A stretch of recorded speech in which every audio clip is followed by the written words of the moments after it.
Hello, everybody. On today's episode, I have on a guest who started life out as a Christian to only find out that the information he was being told was very limiting. He started to pursue more information and has learned a lot in his journey. Everybody, welcome Vikter Bang to the show. Appreciate it. Yeah, definitely. Thanks for having me on, man. Yeah, absolutely. Thank you for coming on. So, your name, Vikter Bang, is uh, what really drew me. Yeah, so I heard your interview with someone else, and then I heard what Victor Bang meant. I didn't know it was a pseudonym, and I was like, "Oh wow, that is awesome! A victory over noise." Absolutely. Yeah. Yeah. And so kind of piggybacking on the story you told, so the short end of my story is I'm a guy that wanted to try to experience as much truth, quote unquote, as I could. And I realized a lot of the holes in the stories that I was told growing up. And it's not anyone's fault because they were just kind of parroting things that they were told and they really didn't research things and didn't look at things. And also part of that teaching was looking down on questioning, right? So I just really wanted to find out, and I looked at different belief systems, different religions, and other things other than mine.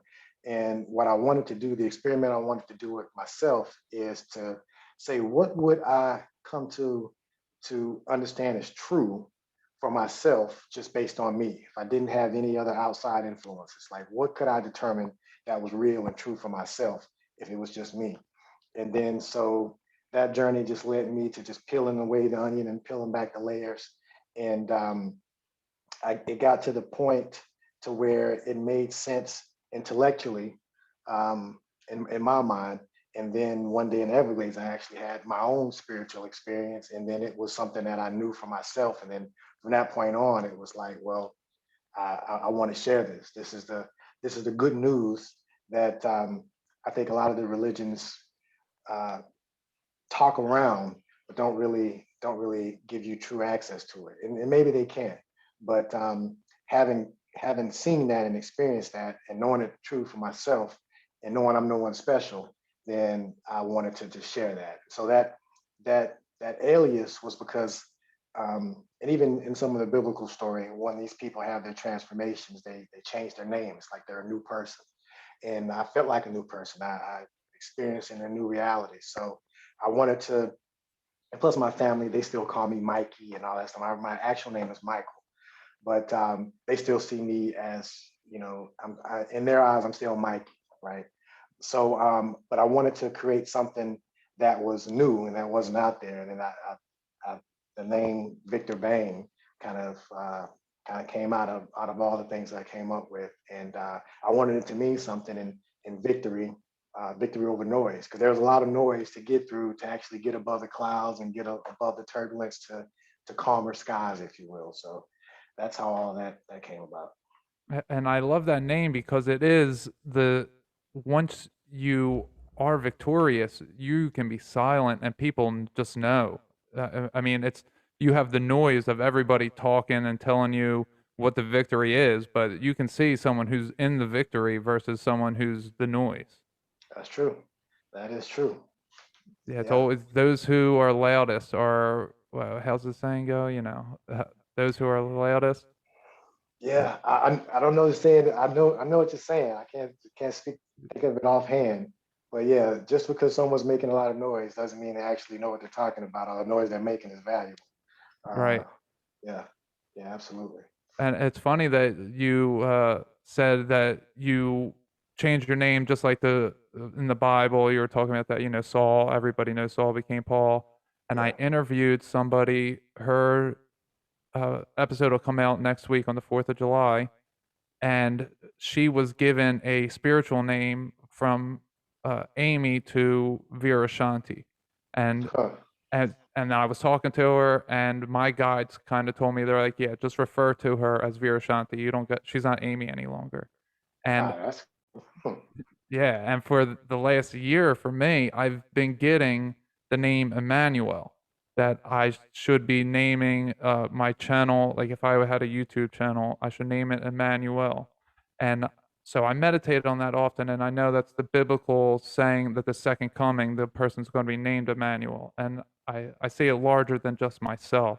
Mhm. I break that word down, and it says I man you El, and El is Elohim, and Elohim is our God self. So it's I man you El, Emmanuel. Like, of course, that makes so much sense that I should be going by Emmanuel, but I feel very, I don't know, that maybe egotistical still, that I'm like, I can't, if I give myself a new name, how am I going to be judged? But it's only because I have that in me that I think I'm going to be judged. So therefore, I will be judged. Yeah, yeah, and that's cool the way you broke that down. I've never heard that before. I like that. Yeah, well, And it came to me in meditation when because I kept thinking about, I'm like, why Emmanuel? And it's like, oh, I man you L. that is cool. And doesn't that mean God with us, or like Yeah. the yeah, yeah, and I think that's fitting. Yeah, it's like And God walks amongst us or something like that. yeah, but when you think about it, just hearing you mention that, like, and we can get into the biblical stuff, but let's just say Jesus, for example. Let's just say the Jesus of the Bible, um, and look at the judgment that he went through for claiming to have God within him. So um, that kind of thing, and it's and he also said, "Forgive them, for they don't know what they do, or they may not know that God's within them as well." But I think I think part of that is fear based, because you're showing something that um, it's like a reflection, and some people are afraid of their own power that they have, so they kind of want to shun that away because you're showing them what they can do, and the action is on them to take it, versus wanting to be saved from somebody. And it's a lot easier to be saved than to save yourself. So it's easier to push that away and judge that, and just put that in its corner. But yeah, I'd say if you feel that, go for it, man. That's cool. I'm thinking I might, because last night so I just live by intuition now, and I had the uh, intuitive compulsion to delete my Patreon account. I didn't have anything posted on there, and I've had it for like a month, and I left it blank, and I was thinking about what should I do, and then last night I was just compelled. I was like, I got to turn it. I got to delete it. It's not serving me any purpose. And Mhm. before I deleted it, I actually told my girlfriend. She went out with some friends last night, and I was like, "Oh, I'm gonna just upload all my videos to my Patreon account."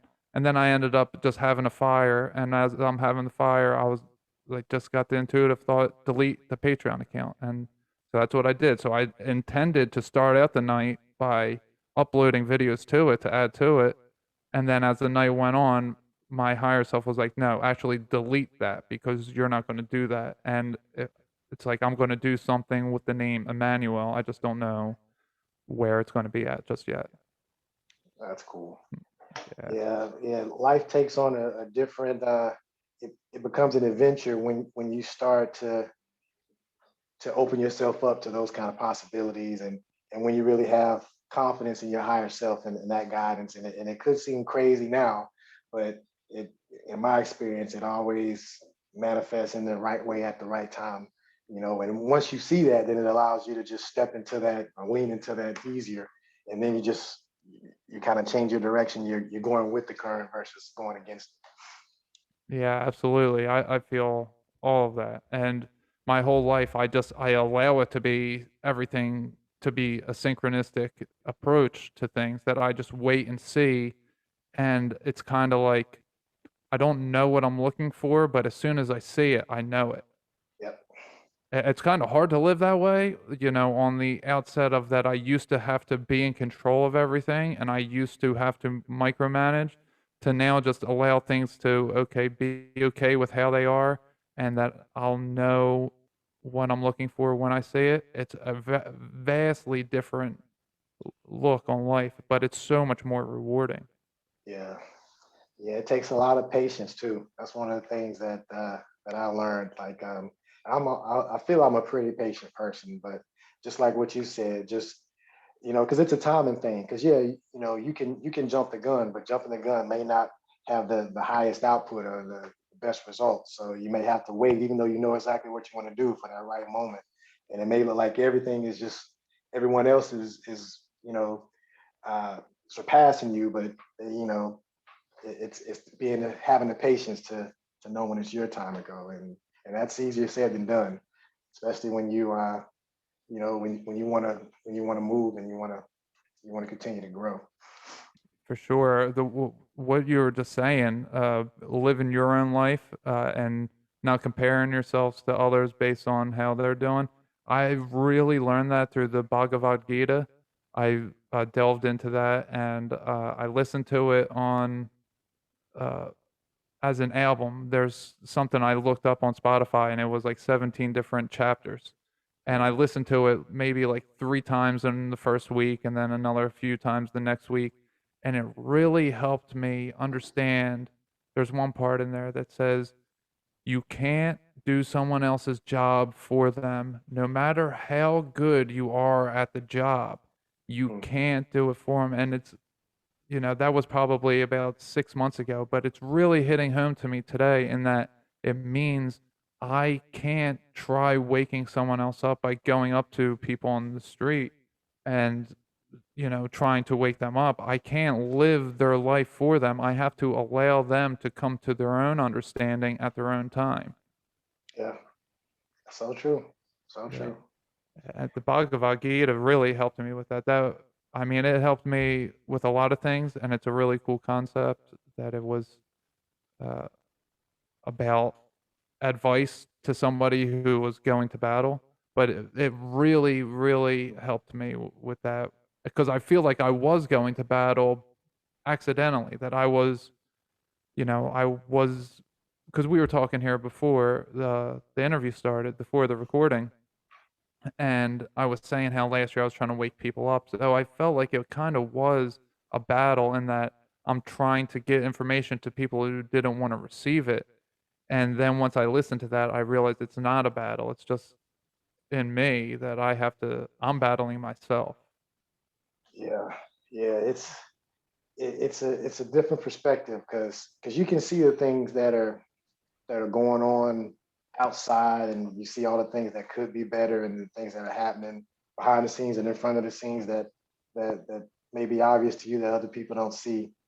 But then how do you the way that you combat that may be counterintuitive, because even if you did want to fight, I mean, who would you go fight, and who would you like? There isn't, one person that holds all the cards.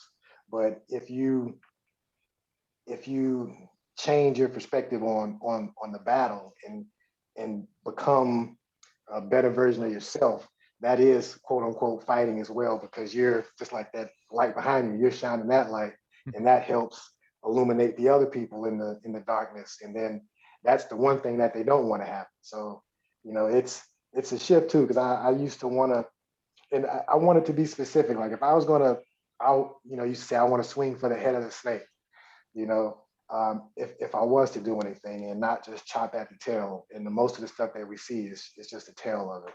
So I think you get more value and more sanity in your life by going by the other way, and really putting down the idea of fighting something and just become more being. And then that in turn, I think, radiates things out that prevents you from even having to fight things. It'll happen on its own in probably a better way, where you're not creating a situation where you're fighting something and now you're creating an enemy that may not have been there before or may be unnecessary. So that's kind of the way I try to balance it.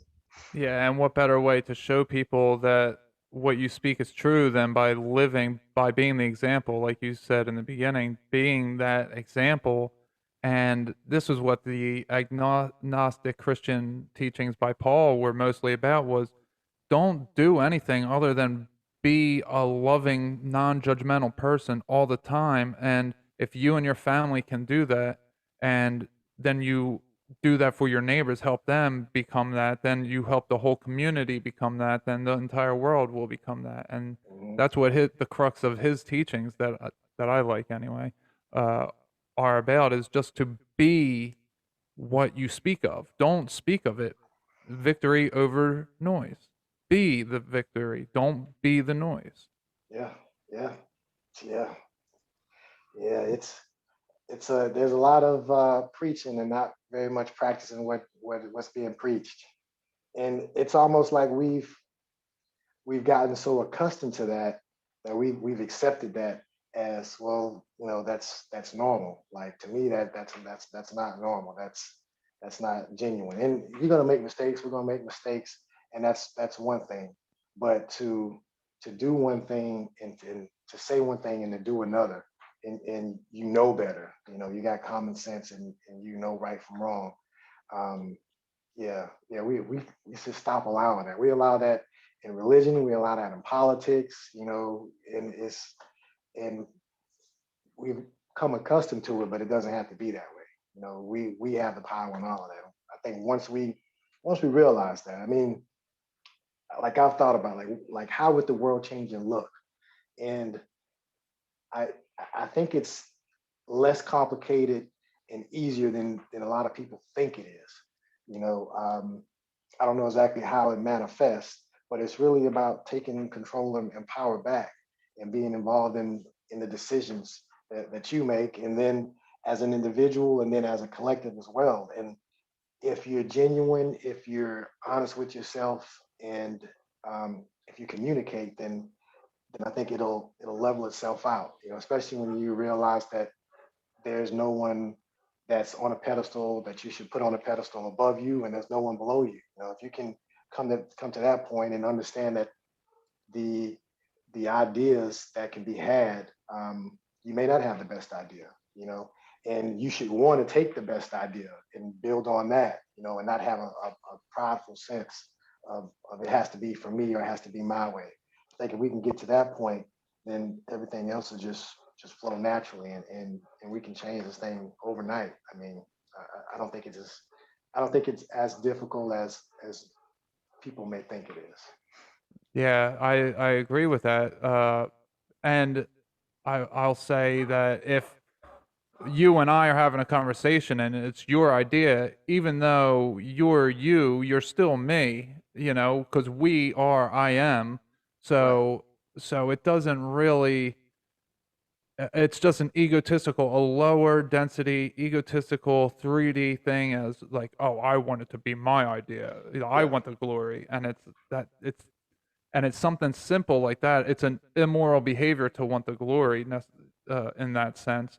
And we normalized it, and it's not just normal, it's now not normal to not want it. You know, it's very odd to have somebody who's humble and doesn't want the light. And I got today that the humanity is so used to a tyrant king, that Mm. someone who rules over us, someone who tells us what to do, that separates the the higher ups from the lowers. And when somebody says, like, I'll just use this phrase for example, if someone says King Jesus Christ, you know, they have this opinion of what that might sound like, what that might look like. But it's just to be all loving, like someone who's going to represent Christ. You know, forget the wording. Anybody listening might be turned off by the wording. It's that the term king gives you an image and the term Jesus Christ gives you an image. And when you have those two together, that might not be an image that can consist of your understandings of those two things separate, because we've been led to believe that a king is supposed to act a certain way. So when we're being the all loving, non judgmental person who is not necessarily ruling over others, but just leading them in the direction that God wants us to be in, you know, we would probably still call that person king, if that person existed on the earth, you know, in this scenario. But to say, from what we understand the word king to mean now, to what the word king could or maybe should mean, are two very different things. And and to change your mindset from the way that I used to think back when I was in prison doing drugs and all that to the way I am now, it was a vastly different thing, but like you said, it didn't take much in that I didn't have to do anything outrageous. I just kept living my life in the way that I was designed to live my life, and then I came to such an understanding that helped me love my life so much more than I ever did before. Mm. Yeah. Yeah, when you mentioned king, one of the things that came to mind is like the whole idea of, so if you can't have, or you shouldn't have a king without having someone that is are subjects to the king, or someone that the king is ruling over. So you know even if you have a benevolent king, there's still someone that's being ruled by that king. And I just got to thinking, well, we are the kings and queens. Mhm. We rule over ourselves, and you are a kingdom in yourself. And so there's you know there's that part of it, that become your own king, become king of your own castle, your own house. Um, your own being, become king of your thoughts, your emotions, things of that nature, not other people. And they have to deal with their own things. They have to become kings and queens themselves. But that's who we are. That's the image we're made in. We're not made in an image of something to be ruled over. We're royalty ourselves. Oh, I love that you're saying that because that's what I've been saying. Like that's kind of my mantra is that, or motto actually, that this is a video game and Jesus won the video game and he's the example of how to do it, and that we are the that this is a race, that we're in a race and we're all running backwards. We're running to be Mm. God externally, and we're supposed to be God internally. So it's just the phrasing. What you just said right there is exactly what I said, just with different. We switched out God for King, Yeah. uh, and it's amazing how we can two people who've never communicated before have the same exact idea by studying consciousness. Yeah, yeah, it is very cool. It's very cool, and I enjoy these conversations. I don't get to talk about this stuff as much as I would like to, but I do enjoy just learning. Like I learn in these conversations, and um, and you can tell. And also, I think it's a good thing that other people can see this and see that we're not crazy. We're not Mhm. selling something that you can't experience yourself, or that you can't find out for yourself. There's no belief system that you have to buy into there. There's none of that stuff that comes with um, some of the dogmatic religion and belief systems that are out there. But the times that I have had conversations, and I don't do it as often as I used to before, but you can see when people look at you and they just give you that stare, to where it's like, and it's not that, and they don't understand what you're talking about. It's not that they can't.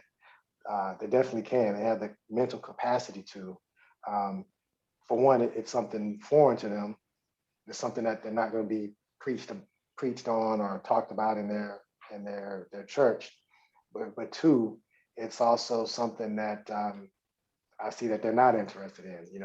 Because I would think when you have certain conversations, maybe questions will come up, and that will let me know if they're interested, if they have any questions. But if you say something and it just goes on, and I just leave it at that. So that just lets me know, okay, well, that person's where they are. And I've learned to love people and respect them and honor them where they are. Because there was a time in my journey where I was that person. I look back on times when people were trying to say things to me and I wasn't aware, I wasn't getting it. And that's why I understand it's a timing thing too. So you have to be able to empathize with them and put yourself in their shoes. And not everyone's going to be as curious as we are, or going to want to search as much as we do and research as much as we do. So that's why we're all here. We're all different, but it's Right. available for them. right? And it usually takes some kind of traumatic event or some kind of mishap in life that you really take a look at yourself and your situation and say, is this all that life is? Is this, is this all that I'm here for?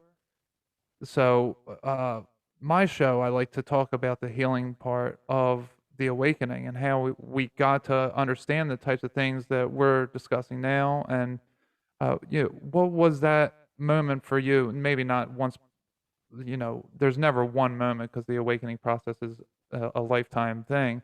But what was something that triggered you into looking down this path? So so it started with me with religions. So so I was brought up Church of Christ, and we were taught that the Church of Christ is the one and only church, and not supposed to have music in the church, and uh, all of these beliefs, and everyone else was pretty much going to hell.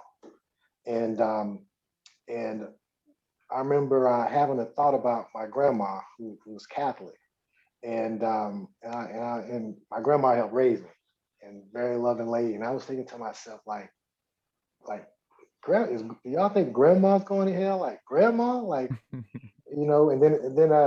so it didn't make sense, and it just didn't make sense. And then just the whole idea of having just one particular way to to get to heaven, and I just started questioning that, like, okay, so did I win the lottery of being born into a family that happened to have this particular belief system? If I was born in uh, India or Saudi Arabia, or another country that Christianity, this specific type of Christianity, wasn't taught, was I going to hell? And if I was born there, and God being all knowing, then I was just damned to begin with, because God knew I was going to be born there. He knew I wasn't going to be exposed. So it didn't really start to make sense. So I just started unraveling that, and it was very freeing when I realized that for one, a God of unconditional love does not put conditions on its love.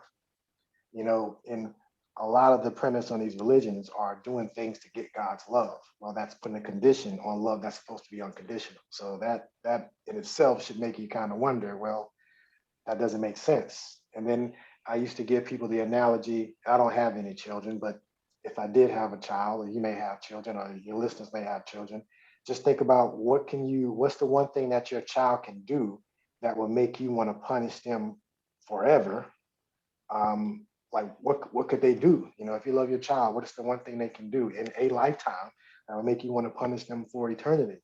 And I've never heard anyone come up with a reason. They say nothing. And and then it'd be like, well, do you not think that God loves you just as much as you love your children? So why do you think, and why would you even create a place of eternal torment for something that you love so much as your child? Like, a lot of those things just didn't make sense.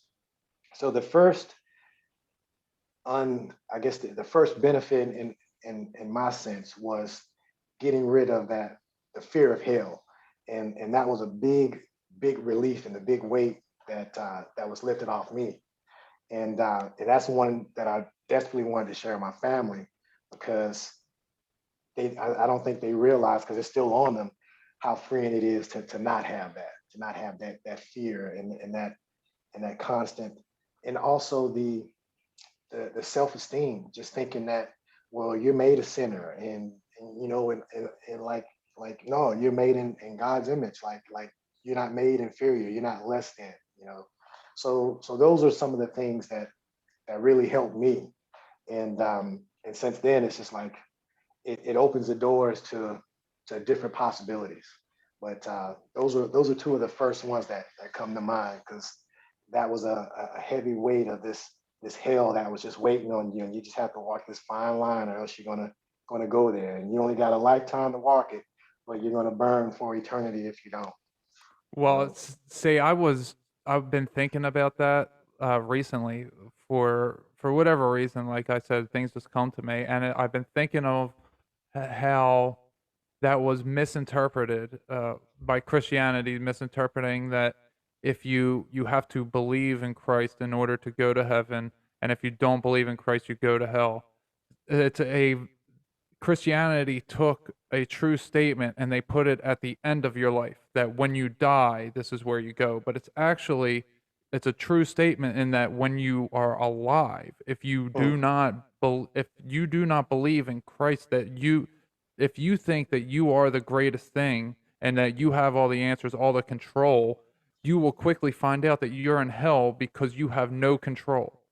But at the same time, when you give yourself over to the process of Christ and uh, and just understanding that you don't have power of what happens to you, but you have the power to keep yourself in heaven by how you react to situations. yeah, And that's what it's about is are you reacting in a way that's keeping you in heaven, or are you going to hell because I really wanted to have this picnic today and it had to rain, and now I got a flat tire, and now I this and that, and or are you just, yeah, okay, I didn't get to take my picnic today. God didn't want me to for whatever reason. Now maybe on your way to that picnic you get hit by a bus, and that's why you didn't have the picnic. Nobody ever thinks of, well, what could it have been, and could it have been much worse if I went to right, go down that road? right, right. Yeah, that's a good point. Yeah, and I try to do that as well. If there's something that I have planned and something goes wrong or it doesn't happen, you know, I just say, okay, well, it's a different way of of being because we're still making decisions, but when things get altered or when things don't go the way you would like them to go or the way you wanted them to be planned, you can have the thought that something better has happened. Like, okay, this didn't happen, but something better is probably going to happen. So it allows you to look at it differently, and you don't put yourself in that hell state, and you can continue to stay in that high vibe heavenly state, if you will.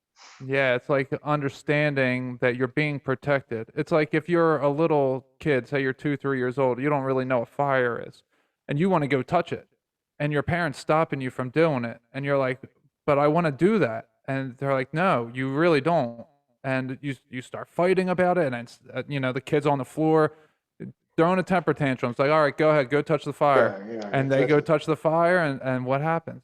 So when we feel like something's being taken from us, we feel like something is happening to us and it's not fair and we don't understand why. We always have the optimistical mind state that it's something is happening, that we're being prevented from having this good thing. We never have the Mm, view that we're being prevented from something awful happening to us.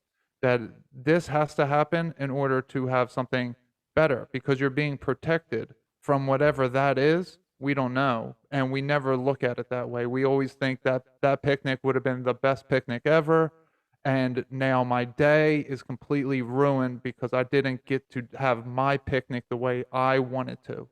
yeah, A yeah, a lot of people get lost in that, and they become very pessimistic, and they turn against God because they're presented with the idea that God is making you do things just, I don't even know how to properly word it.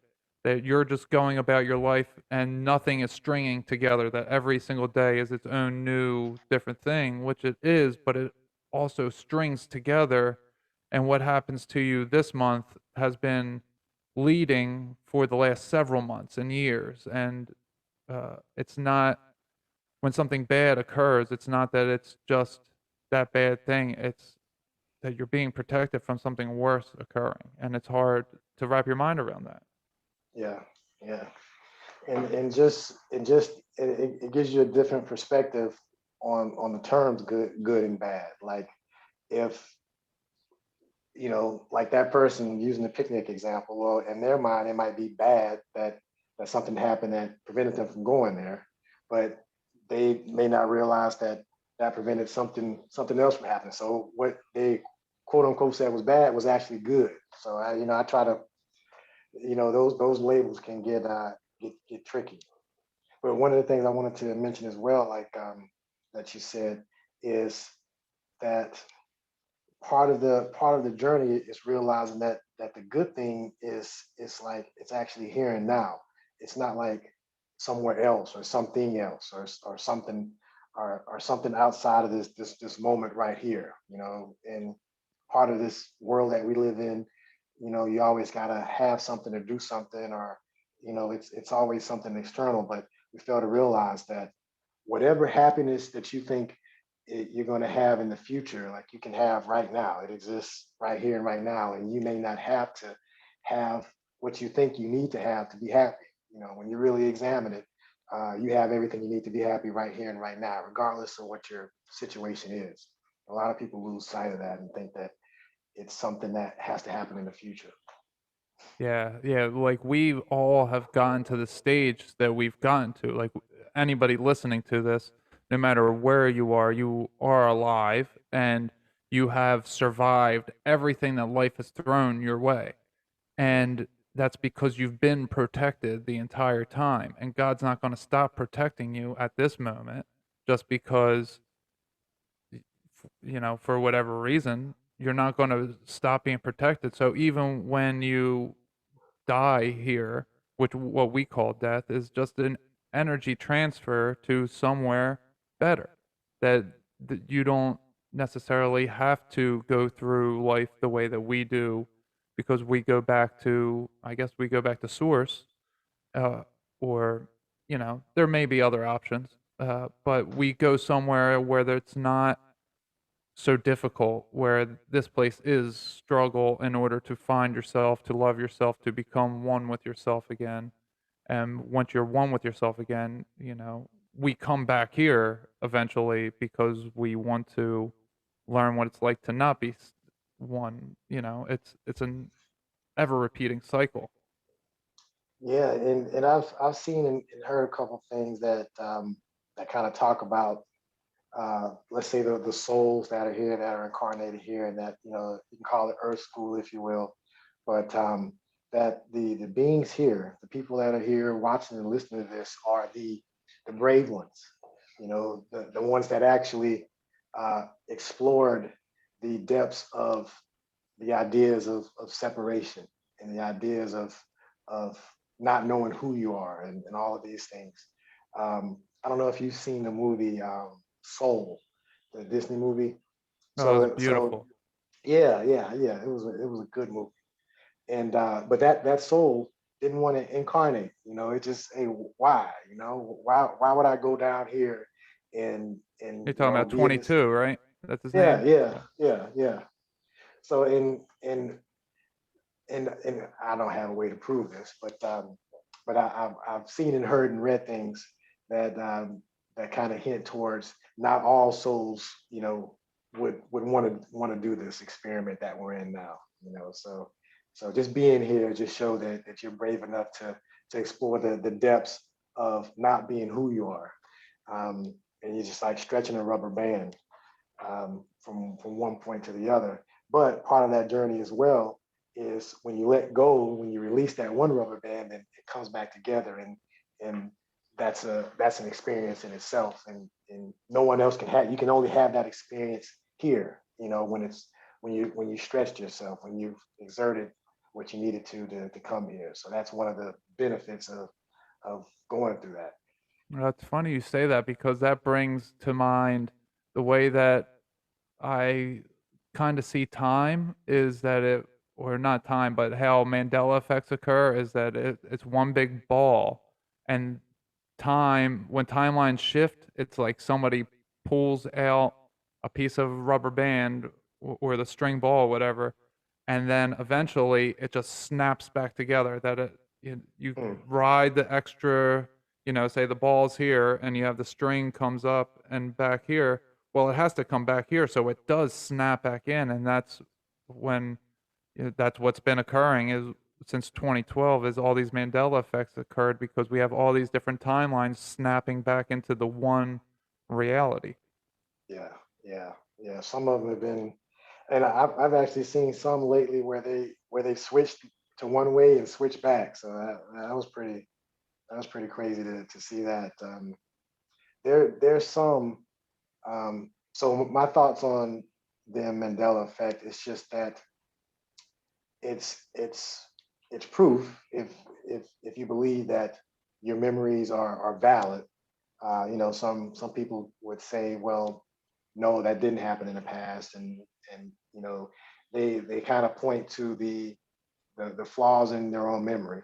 But if you believe your own memories and you remember a certain thing happening and it didn't, so that changed the past. So it just shows that the timelines are shifting, and you can, and I think we're in the middle of a flux right now. I think that's why kind of everything's kind of jumbled out, but I think it'll eventually settle into more coherence. So I think that's part of this whole shift is this stirring of the sugar that's in the bottom of the coffee cup that we didn't know was there, and you know it's turbulent. But we can realize how sweet the coffee was already. You know, already it was just at the bottom. We just got to stir it up, and I think that's kind of what we're experiencing now. Yeah, and I love your hat to shift, and Yeah, obviously a force is like moving through the I and the F. That's pretty awesome. That I've had a bunch of personal Mandela effects happen to me. So the way Mm, that I say it is, oh, I come from a place where this exists. Like okay, Fruit Loops might say be spelled the way it is now, but I come from a place where it was spelled this way, and people right. look at me like I'm crazy, but I'm like, it's just as crazy as saying, "Oh, yeah, half the population remembers it one way," and it turns out, no, it never existed that way. It's just Yeah, very yeah, odd. I'll yeah. I'll even have one of my podcast episodes, episode 14, with Chris X Matt. It's titled "Demons, Psyops, and Possession." But Mm, the thing about it is, I titled it "Demon," or I'm sorry, Shrooms, Psyops, and Possession is what it's titled.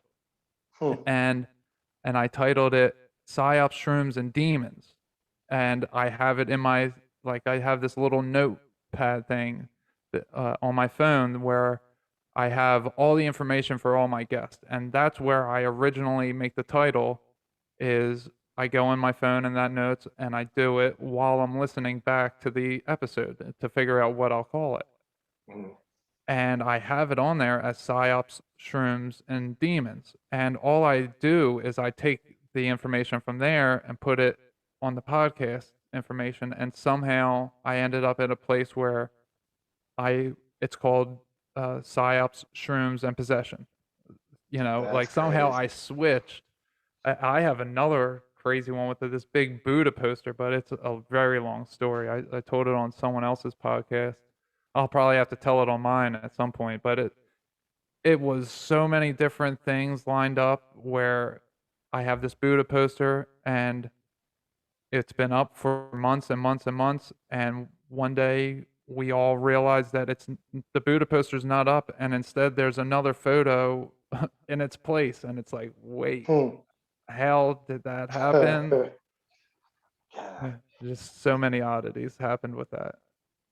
yeah. See, I haven't had experiences like that, at least not that I'm aware of. But I do think that they happen more frequently on a smaller scale than people realize. And you know, it's just small things that may go past them. And the bigger collective ones are the ones that we kind of get wind of. But there are a lot of smaller ones in our individual realities, just like your example that happened as well. So that is interesting.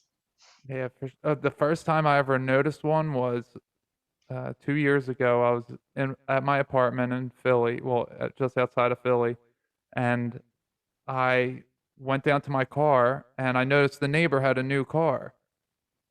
And I was like, huh, they always have a blue, like Ford. So I have a Ford Edge. They had a Ford Explorer, and they always had this blue one. And then this morning, on that day, it was black. And I was like, well, that's weird. and then I drive to work, and they were doing some road work, but they had finished the road work, and they had painted the lines, and, the cones were all taken away, and I was like, "Oh, okay, that's just weird that, that my neighbor had the same car, maybe they have someone else over, with the same exact vehicle," but it's definitely blue and black are 2 very different colors, I Right. didn't mistake that, and the construction. So I was like, "Alright, that's just weird," and then the very next day, it was back to how it was, and it never went back Mm. to that day when my neighbor had the blue SUV and the construction. The weirdest part about the construction is that in order to do what they did, they repainted lines. You know how much of a pain in the ass it is for them to repaint lines on the street. Well, it was like they completely eradicated the lines that were there that special day, and it's like they never existed. But anytime you see lines get taken up off the street, you always see that there's like remnants. Right, It right, right. wasn't like that. That there was like it never happened. Like it never happened. Mm, Yeah. Yeah, that that's was the first crazy. time that but I have them happen so often that I don't keep too much detail of them because it's just my whole mind would just be filled with, little stories like that. Gotcha. Yeah. So you mentioned it before. So what are your thoughts on the I guess the simulation theory, if you will? Do you do you have any thoughts on that? Oh, yeah, this is You totally a video game that, so I don't necessarily know the literature for what the scientific community deems simulation theory, but this world operates exactly like a video game in that there is someone somewhere else that is in control of a certain amount of characters, and I think it's, like, all at once, we call them soul tribes here, when you just meet somebody and you're like, "Oh, that's a part of me," and you feel a strong connection, that's probably because that we're both being controlled by the same quote unquote "puppet master" whoever's playing the video game somewhere else. But the we also have, like, if you do good things, good deeds, the universe will pay you, so I call them earth points. Like, mm, I'll go clean up trash somewhere, I'll, you know, help somebody out, hold a door for them. I will, give a homeless guy $5, whatever the case may be. I do something good for the universe, and then I'll get yeah, rewarded later on, and that's exactly how a video game works, and the way that I describe how how we pay the universe is with our attention. That's the currency that the universe uses is that's why it's called paying attention. And mm, when we pay attention to something negative, it's going to give us more of that. Just like with Facebook, if you are clicking on the angry reaction, it doesn't recognize that being different than the like. It's just the algorithm's going to say, "Oh, he interacted with it." So, there's all these different makeups of a video game, and so that's exactly how I say, and that's before we even get to the technical stuff or how many people, when you do psychedelics, you see zeros and ones, mm, and that you can see that this game or that this reality is sometimes rendering, which means there's nothing actually happening until someone gets there, like quantum physics. yeah, yeah, It's always moving until someone gets there and observes it, then it has to be stationary, and it's always yeah, moving because it's rendering. There's so many possibilities that could be happening. So, I mean, to me, it's very obvious this is a video game. So, what are your thoughts on it? yeah. So I've had a couple conversations and thought about it. Um, I think it definitely that is a good way to describe it. I mean, it behaves as such. Um, I guess I'm still on the fence, and you may not believe this, but um, whether it's actually on someone's computer somewhere or something like that. Yeah, I don't think But that. yeah, but just the way you described it, like Earth points and things like that, like That's a cool way to look at it. Cause yeah, it is like we're all in this big Grand Theft Auto multiplayer game where we're kind of and I use this analogy using Grand Theft, like based on the marketing of the game, they show the players, running amok, stealing cars and shooting people and all that stuff. But you don't have to play the game that way. You can just play it and just do it a totally different way. And I think it's kind of the same with us in this game. Yeah, it's marketed a certain way where this is acceptable, this is not. But we have the free will to play it as we want. Choose And your own adventure. yeah, choose your own adventure. And I think the empathetic part of it, like using the Grand Theft example as well, when you can realize that the other player that I may be shooting or stealing their car is someone that's playing the game just like me, then maybe you think twice about doing that. It's just not a non-playable character. There's someone behind that controller as well. So then you're a little more empathetic. Um, but yeah, I think that analogy does explain a lot. Does explain a lot, and I know in the scientific fields, there's a lot of talk about it. But it's like being inside. Like, but I don't know how you would actually be able to prove that it's actually because we're inside of it. So how could you prove that it is? Let's just say it was. Let's say it was run on a computer. I don't believe that, but let's just say it was.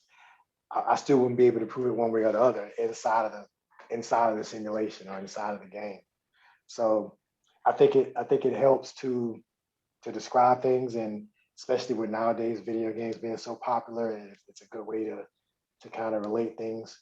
But I don't know other than that what additional value it brings, um, because it's not like we can get out of it and or maybe we can. Who knows? I don't try to limit that possibility, but yeah, it's an interesting thought. Like I also look at it from a holographic standpoint, to where it's like a fractal kind of deal, which can go in a minute with the digital because it behaves in a digital way when you really And the look at it. digital is So just the copy, the mimic of the real thing, because that it is a blueprint holographic world. It is a literally like a blueprint. So I'm psychic, I go into the 4D world, the astral world often, and you can see it that it exists exactly as our world exists. And people, when they astral mm, project, when they dream, when they lucid dream, uh, maybe not lucid dream, but astral projection, you can see that there's walls here that shouldn't exist, that don't exist in the 4D, that mm, you don't have anything. It has color to it, but it's just the outline of it, like a blueprint. Like if, like you would see me, but I wouldn't be physical. I wouldn't be wearing a shirt. I wouldn't. Maybe I would be wearing a hat, but you wouldn't see it in the way that you see it now. It would be different, like shades of blue, or dependent on the color that the person is. Because I've seen Jesus was green, I saw Satan was red, and I saw that the majority of everything is blue, and that's it's the blueprint hmm. that everything is outlined that way. So when you astral projected, do you feel from your perspective that you were just, let's use the video game analogy, that you were seeing it from outside of the game, like you were just looking at the game from a different perspective, or were you still inside of the framework of the game on just higher levels of it? So I've gone to so many different dimensions where I've gone outwards and see in. I've gone outwards and seen all of creation in a bubble, Mm, and I see light is just hitting this bubble, and that's why it appears to be a sphere. Is that it's just flat land that's inside of a bubble, so it is a sphere and it is flat both at the same time, because mm, the land is flat, but once you get to a certain point, it has to be spherical in order for you to observe it. You can't observe.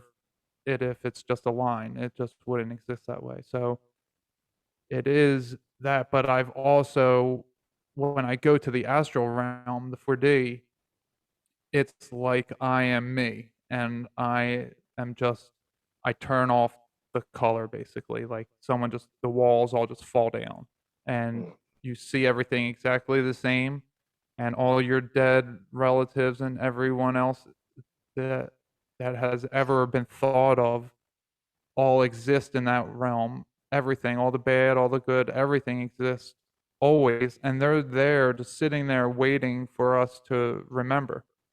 They're they're kind of just like living so people like to call them their spirit guides. So, I mean, they kind of are it's hard to put in words, but it's like they there are people there that are walking alongside of us during our lives, mm, and they are doing things for us based upon the actions and thoughts that we have. Because they can see our thoughts and they are very aware of everything that we're doing and they're living our lives with us.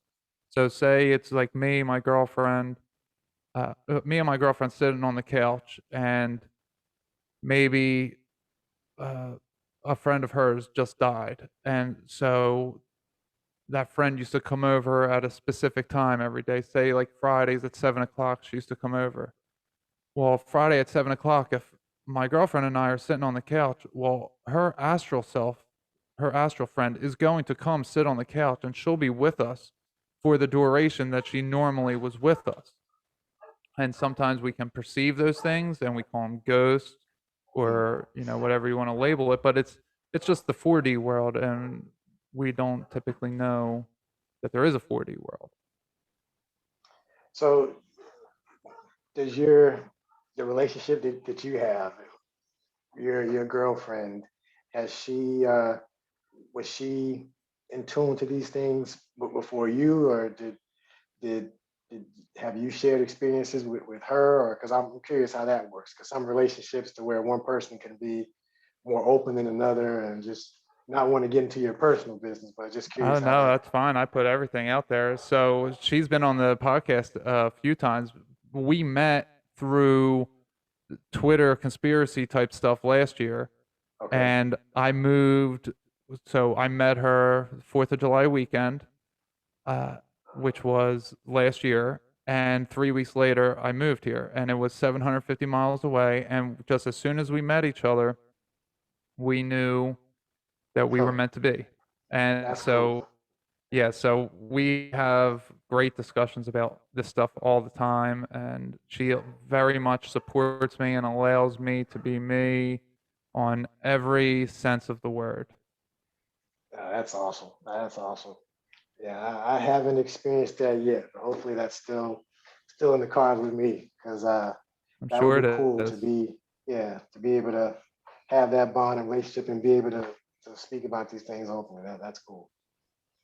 Yeah, and it happens in such a beautiful way, in a way you never would expect. And it would happened at the time where we were both very much. I'm sorry if my dogs are coming through. They're You could. they're so incredibly obnoxious. Um, so I forget what I was just saying now. You were talking about Uh, the timing,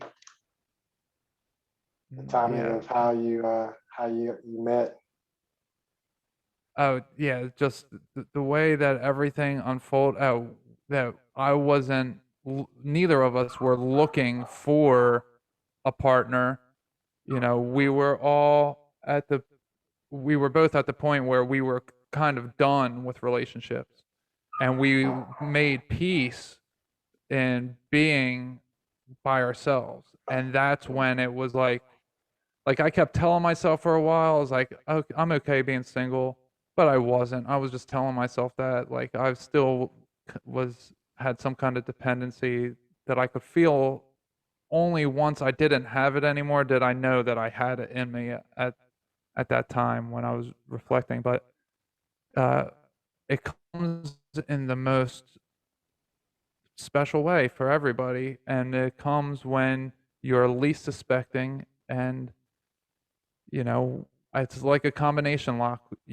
That you're not Mm, really sure what the combination is, but you're guessing, and once you hit it, yeah, there's a treasure inside that you never expected. that's cool. That's cool. And it goes You'll be back to getting that. there, my friend. I have a very strong feeling of that right now. That's cool. I appreciate that. Yeah, that's one of the things. Patience as well. It's one of the things.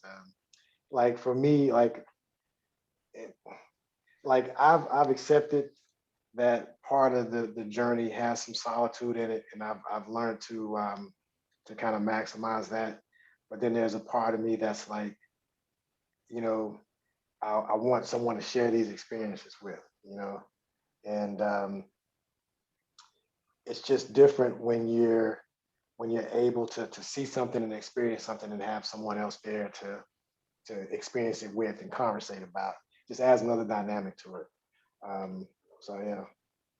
So Well, so it does, and this weekend. So what it does for us is now this upcoming weekend is going to be our 1 year anniversary, and we are going to the Georgia Guidestones together uh, for a weekend getaway. gotcha. So that's not something that your typical couple does. Right, right, right. Have you been there before? No, this will be both of our first time. Gotcha, gotcha.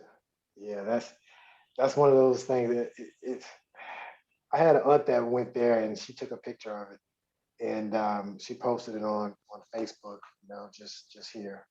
And I saw it and it's I'm sure it's something to see, but it just kind of makes me wonder like how these things can be hidden in plain sight.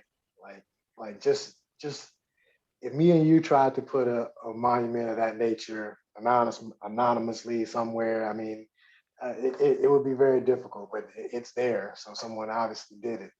I But was just about to say those exact words to you. As soon as I got in, I was going to say that to you. It's like, how does that happen? If yeah, I erected a statue on my front lawn of my home, it would be taken down by the government. How does that happen? And yeah, it's protected and it's made a national park. Like, why? crazy. It's crazy. Yeah. Yeah, yeah. It's you know like I I've looked into several conspiracies, and um, I've decided that the spiritual one is, and I wouldn't say it's a conspiracy, but it is kind of to a degree. But that's the thing that I focus on the most. I think that is the the master lock that unlocks all the other things. Because you can get siloed into to the different ones, and this one can be fighting that one, or this piece of information that's missing could be a conflict, but I think they you can still miss the bigger picture. But to me, the spirituality of it is the bigger picture, and that's the base of it. So that's what I chose to focus all my energy on, and I feel that will kind of unlock all the other things. But I am aware of several of them, and it still is just crazy. It's like a movie script almost. Just the things that are going on that get past so many people. They're just unaware of it. Maybe they just don't think that that's possible. Like that someone would actually um, do some things that have been done. But if you look at our history, I mean, a lot of crazy things have happened in the past. So it's just crazy to see and to think about now. Yeah, and even the word history is his story. You're just taking someone's word for it. Whose word for it? It's the victors of war. Yeah, yeah, one of them So, ones. Yeah, and I don't know how true this is, but I remember when I was a kid, I used to hear that Germany didn't teach the same things about Nazis and World War II that we learned. And then you look at Japan, or I'm sorry, China, and you can see they're definitely not being taught the same things about communism that we are. And it's right. like, it makes me realize, like, damn, like, we're all just told all these different things, and even someone who can remove all of the identity politics from things. Like, I don't identify with anything anymore. I barely identify with my name and age. Like, those are constructs that I don't want to be held down and limited by. And I look at something like, maybe the conflict in the Middle East, maybe it's always been backwards. Maybe it's that, they tell us to be afraid of the Muslims, but maybe the Muslims actually in the Middle East actually have this ancient information, and that they know that it's been Freemasons that run Israel and the United States, and that they've turned, and Israel and the United States have been, and I don't want to make it any type of divisional thing out there for anybody, but I'm just thinking in terms of, well, if everything else is perverted and inverted in our history by the victors, how did that come about? Maybe, they're translating things to me in a way that's not true, that they're telling me that these people are just terrorists, and they're these crazy religious fanatics. Well, maybe they have different information than what I have, and maybe they're not so fanatical.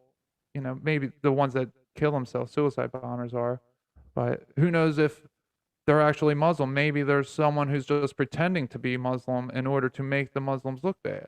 That's always a possibility. Yeah, yeah, it definitely clouds a lot of things because you it's hard for us to think here that we aren't being censored with the information. Like it's easy for us to say, oh well, China doesn't get everything or Russia doesn't get everything, you know, but we don't think that we're being censored as well. And yeah, like to the people that think, the Muslims are the problem, or they're the evil, um, they can think the same thing about us. It can be a different perspective. You don't see Muslim drones flying over the Right. sky, killing, and we don't know the whole story. That's the thing. That's why it's tough to talk to it with any kind of certainty because again, you're only getting a certain piece of it, and most of the time, they're not going to tell you the piece that makes them look bad. Like they'll hold that information away, because they don't want the fingers to point at themselves. But we have plenty of things that came out about our government and things like that that show they have done some crooked stuff. So it's definitely possible that they've done it in the past. They could be doing it now, and it wouldn't be a stretch of the imagination just based on the past. But Right. um, I was in Australia a couple of years ago, and whenever I get out of the country, I'm always interested to hear the perspective of what America is outside of America, and just talking to some of the people there, you know, we tend to think that we're the biggest and best and greatest, and I'm sure everyone tells themselves that, but it's different to hear another perspective from the outside.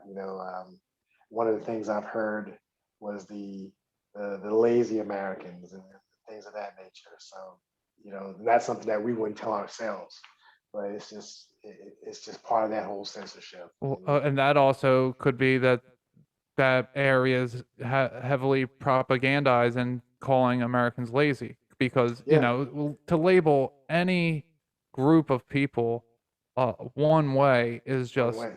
it's just ridiculous. Yeah. Yeah, yeah, that's true. That is so true. That's a great point. And we, yeah, yeah, you're absolutely right. But Yeah. you're right, that we don't look at ourselves as the bad guy. Nobody really does. I guarantee most of the Nazis uh, didn't think of themselves as bad people. They were being told that what they're doing is noble, Hmm. and the Germans who weren't Nazis, but just the everyday Germans who are then turning in the Jews, their Jewish neighbors and friends, they're not thinking they're bad people, Right, uh, right, and you can translate that to today's day and age. People who are brainwashed and propagandized into thinking that if you don't wear a mask, then you're a danger to society. it's they don't think that they're a bad person by getting up in someone's face and like yelling at them like and telling them how bad of a person they are for not wearing a mask. But and it's not that they're a bad person for what they're doing, but nobody realizes like what you're doing isn't an honorable action, and no matter really what that other person is doing, if you just worry about you, you can go through life and not divide yourself in these new ways. Right, right. Yeah, and it's easy to do when there's a support system for that. There's a group that reinforces that kind of behavior. Because those people that would do something like that, I'm sure they may be supported in their circle by people. Well, you told him, I'm glad you mentioned that, and they may not hear the alternate view of that. Um, and I was just talking about that from a social media standpoint Mhm. because I think that's one of the things that social media does with the feeds and the algorithms and the way information is fed to you. You very rarely get something that's outside of your stream or something that challenges, what you're used to. They just kind of because they want you to pay attention, so they want you to pay attention to things that you gravitate to, even if it's quote unquote not good for you or bad for you. So and I think that's done on purpose. But yeah, I think that happens in a social sense as well.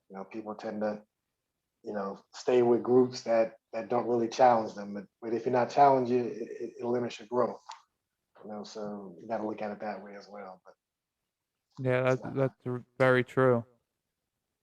that's not the popular thing. I mean, I don't know. It would be cool to be in a society where those ideals were celebrated, and I think we'll eventually get there.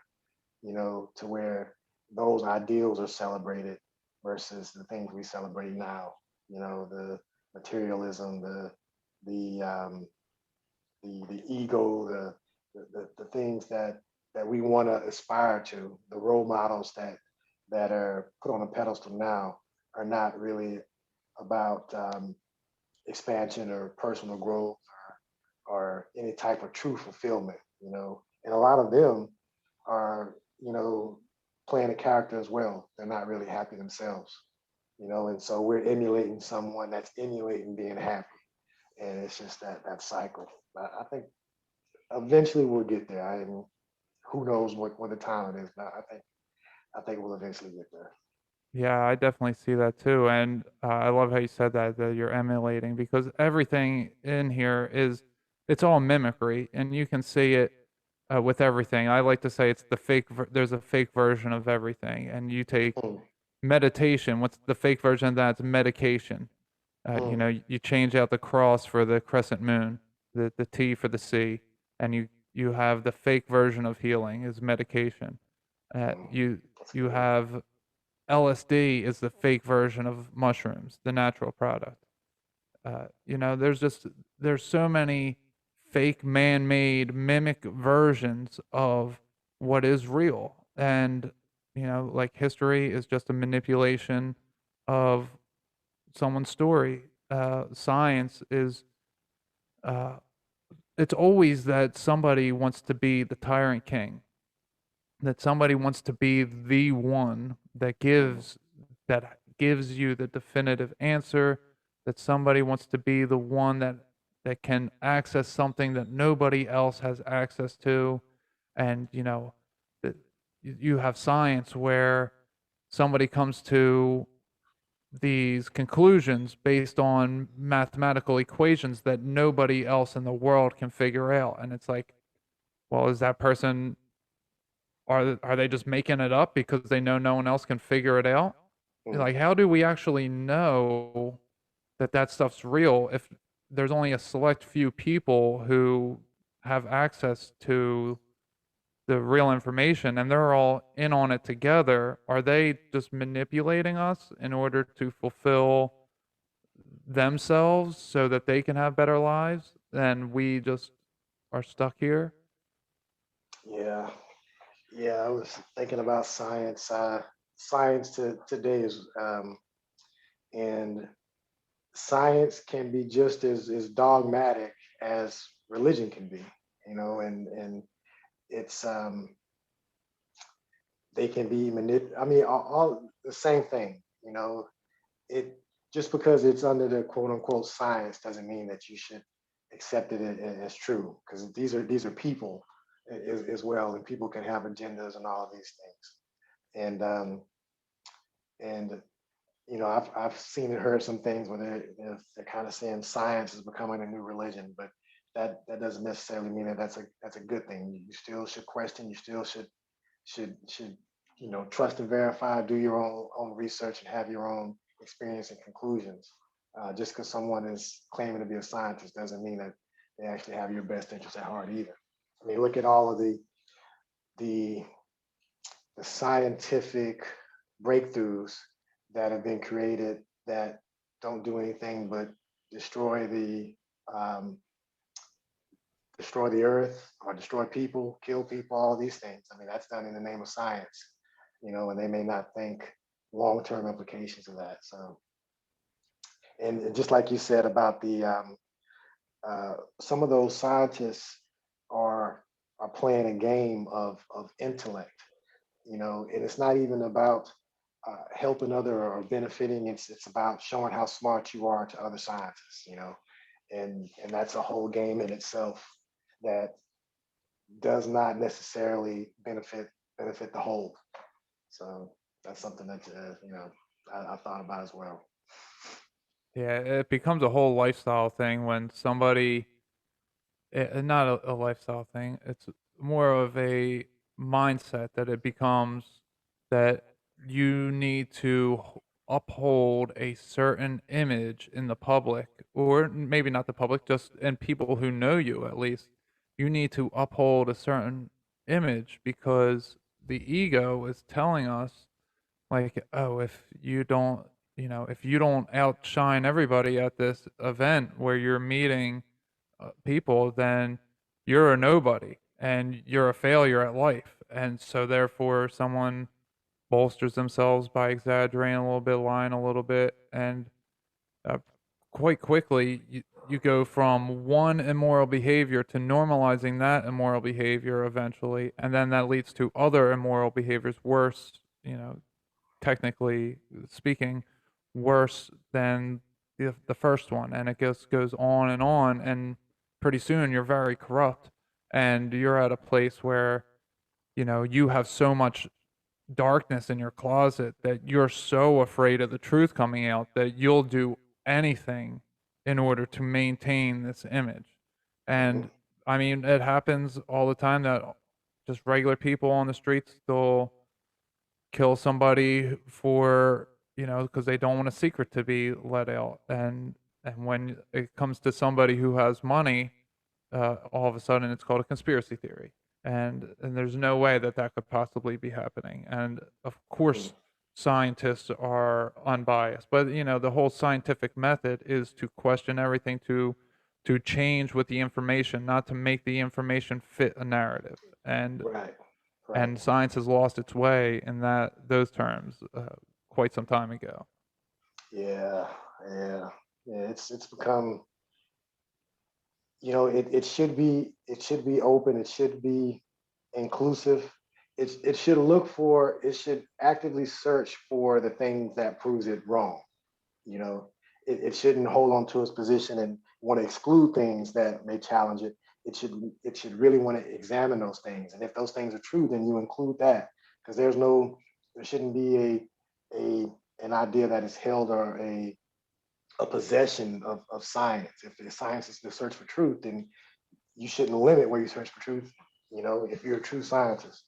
But we see that it is a lot of ideas that are like the sacred cows, and they don't want those to, because if that unravels, then a lot of things. And it's from an ego standpoint, because again, if you're looking for truth, then it shouldn't matter. But if you're trying to hold on to a narrative and build something, and you don't want anything to tear it down, then you're going to exclude things.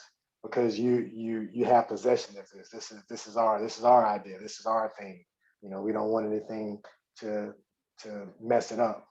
But to me, that's bad science, and that's Right. closed mindedness. You know, attempting to be scientific, and we got a lot of that. Right, and when you're holding the truth, anything that questions the truth, if it is true, it will strengthen the truth Exactly. because it holds true no matter what. So when something questions it, you shouldn't run from it. You should be like, okay, let me examine it. Let me bolster my position. Let me strengthen the whole idea of what it is that I'm talking about, rather than let me exclude this because then this will make me look bad if I'm not Mhm. correct. Yep. Yep. Yeah, people just need to really be humbled, and the ego needs to not be removed because it does give us some protections, but it needs to not lead anymore. Our egos have been leading us for a long time, and the ego, it's time for it to take a back seat. Yeah. Yeah. I'm with you. Yeah. Yeah. I think because I've heard in some spiritual circles where they talk about like killing the ego or death of the ego, and I don't necessarily I understand what they're saying, but I don't like that term because who wants to? Because you're killing something and you're you know, to me that just doesn't sound like doesn't sound good. You know, to kill your own ego. You know, why would you want to kill your own ego? But I think it's better to put it in its right place and right perspective. You know, and take it from the driver's side to the passenger side. You know, or the back seat, if you will. But to not allow it to be in control as some people do, you know, as I've done in my past. So you know, I can speak from experience on that as well.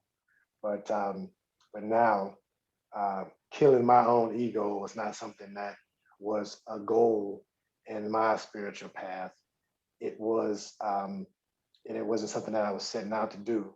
And I haven't. I still have an ego, and to me, an ego is if you're looking at a video game, it's just a personality, a character. It's just like when you're creating a character, you slide the sliders to make your new character. Okay, well, how much patience does he have? How much anger does he have? How much, you know, all of these things. So that little personality file is your ego, but that isn't you. That's attached to your character.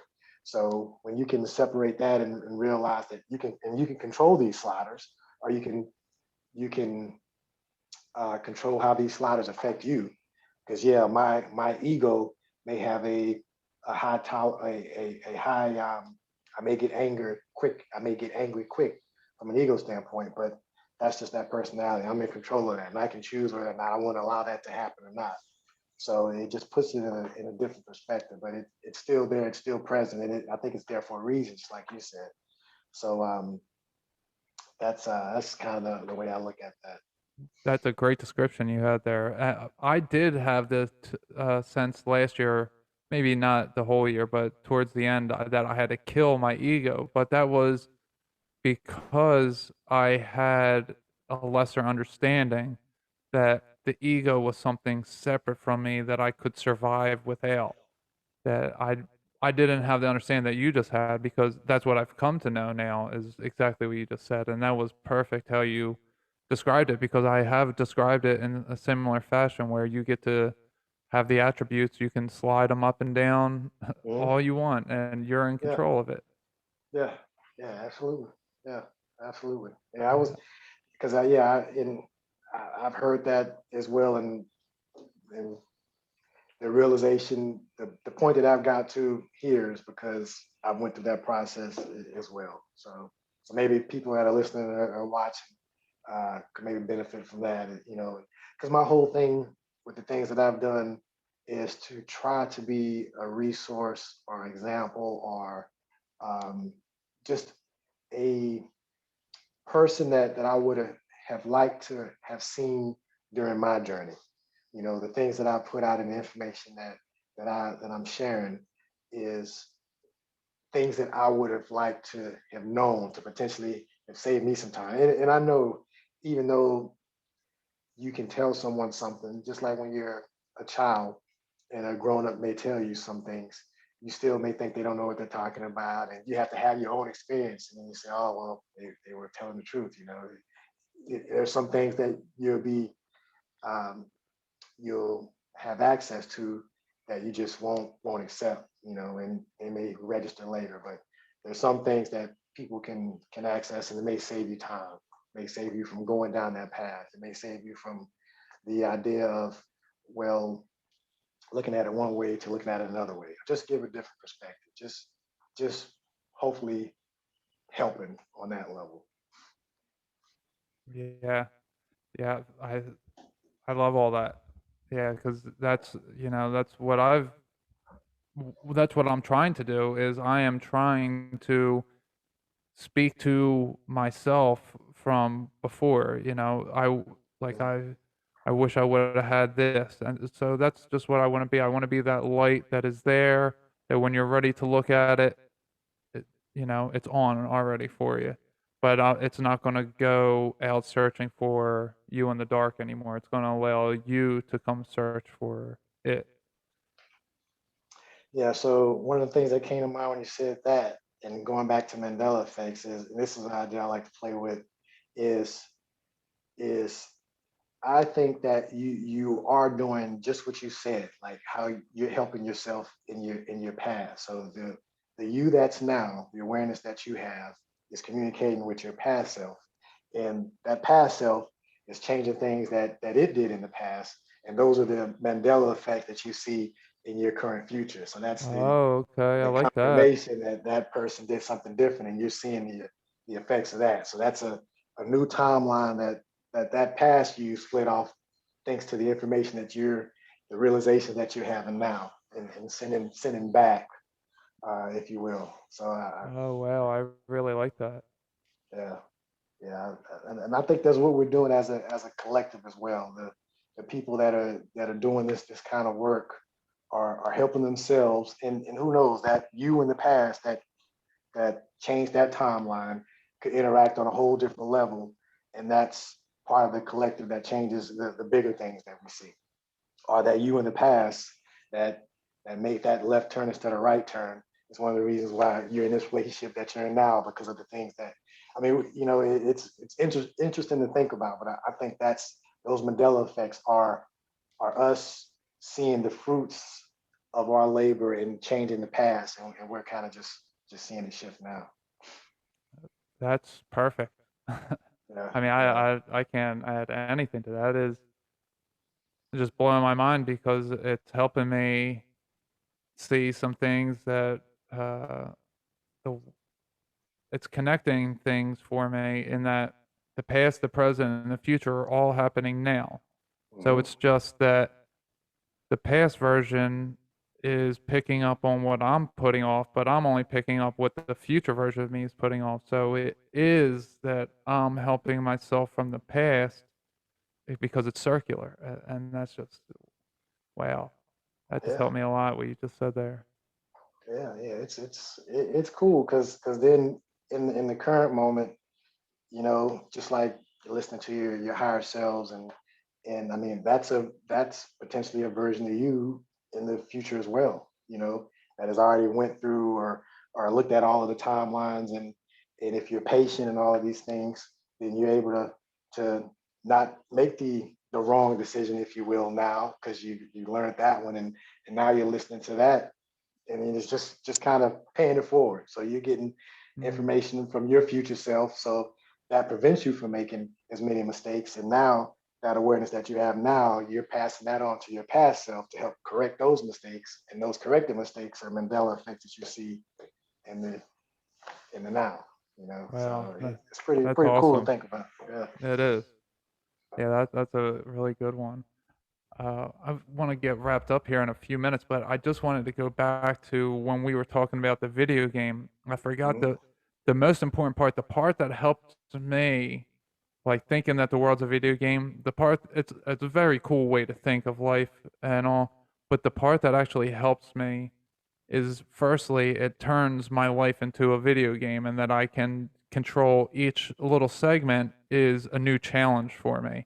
So I look at it that way. But the thing that really helps me understand life as a whole is why I keep calling it a video game, is that it gives my life purpose. That video games, every single character has a very specific reason why they're there. And that's how I feel very much, that I have a specific reason why I'm here. And, those two things, just knowing that I can't do anything wrong because it's what I'm supposed to do in order to learn a lesson that I need to learn, because that will lead me to my purpose of living. That is why I talk about it being a video game so much, is it helps me understand the world in the way that I already understood it. I now have a vocabulary that's called video games, and I can describe it because of video games. Yeah, yeah, no, it makes perfect sense. And I think it's not a coincidence that we're talking about this in a time where that idea is mainstream, and I think that's going to be a good way to relate to a lot of people. I just think that the people that look at like the Elon Musks of the world that would kind of talk about it being a simulation and all that, but they don't include the spiritual aspect of it. They kind of take that part out of it to where it's just like it's just ones and O's. And there's no meaning to it. Whereas I like the way you put it, to where you can use that same framework, but the meaning part is the part that I would like those people that are I guess more popular in putting these ideas out, like the Elon Musk and stuff. If they would incorporate that, I think that would help more people as well. So I like the way you put that. Yeah, because without that, it's more like, oh, I can just do whatever I Yeah, want, and it doesn't really matter. it doesn't matter. Exactly. But where, yeah, but where, that's the lie of that's the fake version. The natural world, it does actually matter, because you're affecting yourself and your ability to exist, or you go back to source and you cease to exist.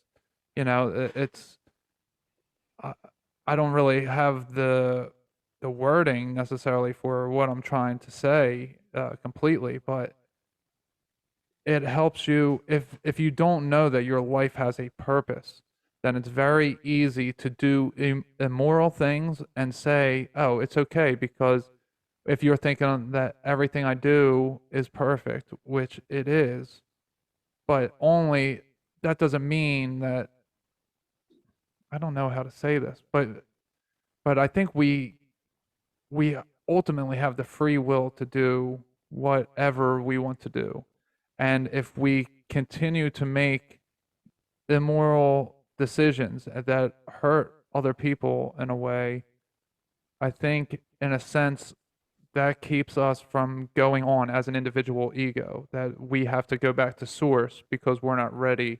And then eventually at some point we'll come back here and try the Mm, video game again, but it shows your readiness for going on to the next place to stay as an individual, maybe in the astral world, or everyone likes to say the 5D shift, that maybe you can stay being you in a higher dimensional level rather gotcha. than just going straight back to source. Gotcha. So you can, and I'm words probably not going to put this well, but so if I'm understanding you right, let's say if you win this game, if you will, you're able to bring the, let's just say the personality traits, or however your earth file of you into to the next level, to where you're playing on that level, but with Hmm. this character that you kind of brought up, versus having to restart and put another quarter in and play again to get to that point. Yeah, it's what the Exactly. Bible calls your resurrected form. Mm.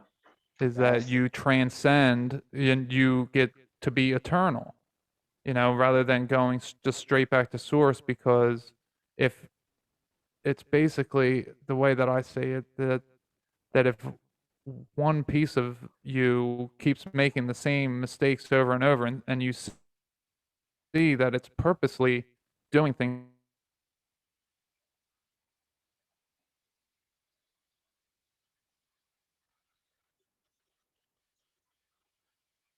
consuming it and not allowing it to consume you. So that's kind of what God does to us. I see that if we can.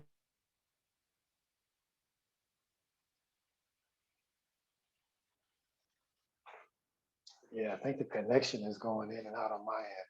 I don't know if you're hearing me on yours. All right, I don't know what just happened. I got kicked off. Gotcha. Yeah, it was going in and out on my end, but I can hear you now. Sorry, I was probably talking. I was getting too close to the truth. But I was just saying, I forget exactly what I was saying, but it's just basically, if you think that your life is purposeless, that or meaningless, that you can do whatever you want without consequence, it's not necessarily true that way. It is, in that the consequence is you don't get to move on in a eternal body, that you have to go back to source.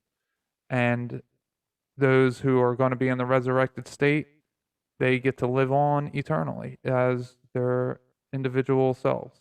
So, that's kind of the reward. Gotcha. Gotcha. Yeah. And I think just kind of piggybacking on that, if you're able to so the whole idea of like, for one, mistakes. So we all make mistakes. I think the error is making the same mistake. You Be know, consciously doing it on purpose. Yeah. yeah, yeah. And so that either means, you didn't learn from the first time because you would change something differently and you would make the exact same mistake, or that's the outcome you wanted. So you're purposely doing that. So it's not really a mistake anymore because you know that you're going to get this output. And two, just kind of piggybacking on what you said about playing the game. Um, if you I think if you realize that it's not just you playing and you're playing against other people that are just like you, then I think you play the game differently. And I think that in itself um, helps elevate you and helps raise you to another level.